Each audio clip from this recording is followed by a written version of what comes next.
most people saw the parachute collision at Lane Stadium on April 18th, they saw a terrifying moment. But behind that moment was years of preparation, teamwork, and resilience. Qualities retired Special Operations veteran Pasha Palanker says are built not just through pressure, but by overcoming adversity.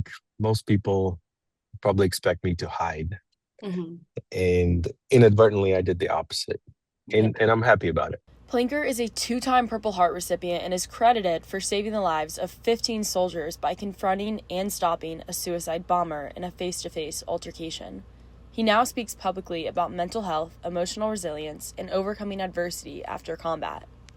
Resilience is facing the storm instead of running from it. The most resilient people are the ones that face their challenges, whatever they are.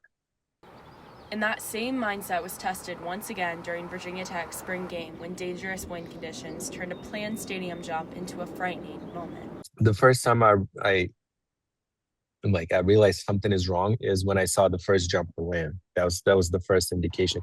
I saw his canopy collapse inside the stadium, and once he came in very fast. That made me feel very uneasy. I didn't really see the jumbotron coming. The whole thing afterwards, I get slammed into it. It was very violent. Knocked the wind out of me. I couldn't breathe as I'm hanging up there. Veteran jumpers say moments like these are where training takes over. You don't rise to the level of occasion, right? You fall to the level you're training. So, and your mindset is, if you get the right training, you understand your equipment, and you do it repetitively, you're confident you're going to be successful. And in stadium jumps, hesitation can be just as dangerous as the conditions themselves. No decision is a decision kind of thing, right? So any second you're delaying on a decision also kind of makes your decision down a certain path as well. And so I think he realized where he was at, made a decision to do that instead of jeopardizing other folks, which is a great decision on that part. And Brassfield says experienced jumpers are trained to focus forward even when things don't go according to plan. So one positive mindset thing that we're taught and we do is don't dwell on the past. If you have a bad exit, move on.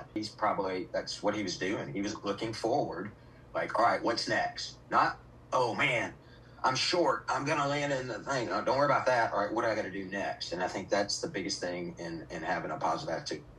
And for Palanker, resilience is not about avoiding failure or fear. It's about continuing forward despite it.